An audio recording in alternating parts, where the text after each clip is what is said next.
Birinci orunda biz imandуу boluşubuz керек. Имандуу, Кудайдан корккон коомдо сойкулар азаят. Педофилдер дээрлик жок болот. Коррупция токтойт. Гей, транс деген бале батерлер жоголот ушундайлар. Эгер бизде коомдо иман болсо.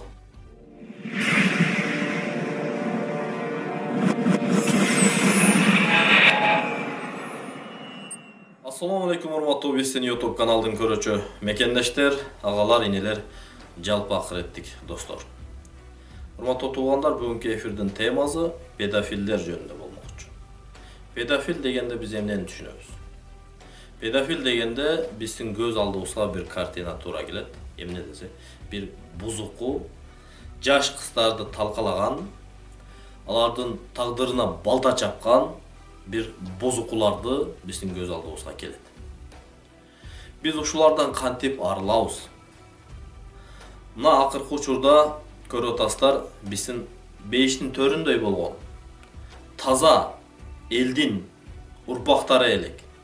Бирок ушундай таза элдин урпактарын дагы каяктан бир каржыланган бузуку уюмдар кирип келип, сенин укугуң, менин укугум деп отуруп эмне кылды десе, мына ошолордун психологиясын, тарбиясын, ата-бабасын карманган динди талкалап атат. Дин дезеле бизге мына Сирияны, Афганистанды түшүндүрүп коюп атат кээ бир маалыматтар. Жок. Биздин Кудайга шүгүр ата-бабабыз ушул дин менен адам деген намда, адам деген нам татыктуу сыпат менен жашаган. Миллион жолу эксперт болсун, миллион жолу талдашсын, миллион жолу калчашсын. Кудайга шүгүр биздин ата-бабабыз ушул дин менен батыр эл болгон, энелерибиз уяттуу болгон, ыймандуу болгон, жолу башынан түшкөн эмес, бактылуу өмүр кечирген.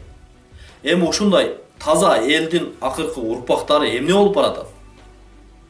Эркектери педофил болуп баратат. 2015 жыл гейлер клубтарды ачып, түнкү клубтарда эркектерди, жаш балдардын психологиясын бузуп, ушундай бузукулуктарды, ушундай бузуку клубтарды ачып баштаганда биз мусулмандар, Кудайга ишенген пенделер бийлигибизден талап кылып отуруп мына ошолорду жаптырганбыз. Мына ошондой бузукулуктарга каршылык кылбай койдук эле. Каршы оюбузду айтпай койдук эле. Жеке bir Кыргыздын жараны, bir блогер катары мен айтам, мен ушундай бузукулуктарга каршымын. Эгер ушулардын артынан миллион акча келбесе, биздин элге келбей эле койдум. Кечтим мен ошол акчаларды. Бирок менин тукумуман, менин урпагыман мындай бузукулар чыгышын каалабайм. Кудайдан күнү-түнү сурайм, биздин урпактан таза эл, таза тукум калыш керек. Biz ушул бузукулуктарга каршы оюбузду айтпай койгонубуздун кесепетинен эмне болуп атат десе, мондай бузукулар күч алып баратат. Бул билинген эле, кече эле интернет барактарында, каналдардан, телевидениялардан кече эле бул чыга баштады. Буга чейин тымызын мындай бузукулуктар көп болуп баштаган, көп болуп жүргөн. Мына 5-декабрда ушундай бир бузуку 16 жаштагы кызды тишин, колун сындырып, чачтарын жулуп байкушту. Жаш бирөөдүн жебей жедирген, кийбей кийдирген кызын, көзүнүн карачыгындай сактаган кызын талкалап, тишин сындырган, чачтарын жулган, тизелери, денелерин бүт бары дамбаны көздөй, сайды көздөй айдаганда ошол жерден аракет кылган, сабаган, кызым аракет кылып качкан. Уруш айылда болбосун деп ошо татынакка эле эч уруш талаш жок эле, ошол үй бүлөсү көчүп кетсин биздин талап ошол эле. Жаза кылган бала өзү эле жазасын тартсын деген. Жок, андай эмес окшойт. Мен ойлоп отурсам, муну ушул үй бүлөсү менен эле көчүрүш керек. Катуу салыштырабыз. Туура калчак көргүлө. Биздин коомдо ыйман болбосо, мындай бузукулуктар күч ала берет. Мен айтат элем. Буларды 15 жыл, 20 жыл камабай эле ислам коомчулугунда, мусулмандардын бир коомунда ушундай практика бар туугандар. Мындайларды ошо кызды зордуктаган педофилди зордукталган кыздын атасы площадка алып чыгып жазалайт элдин арасында. Бизге ушундай мыйзам керек, ушундай тартип керек.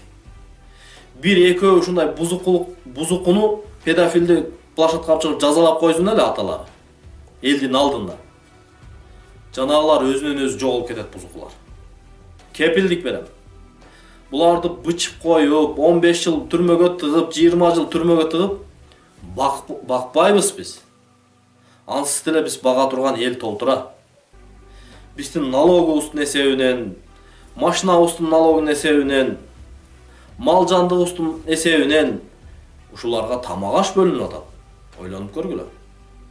Биз мындай бузукуларды бакпайбыз. Биз таза муунду, таза элди баккыбыз келет. Таза мамлекетте ыймандуу коомдо жашагыбыз келет. Ошондуктан биз мындайларга каршылыгыбызды сөзсүз түрдө оюбузду айтышыбыз керек. Ар бир блогер кесиптешим айтам.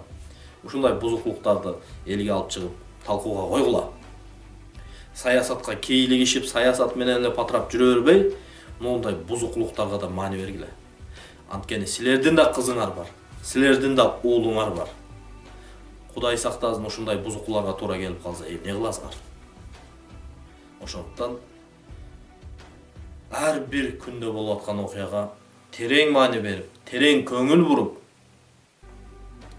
элибизди мындай ойгок, сергек, таза коом менен жашаштыкка түрткү берели туугандар.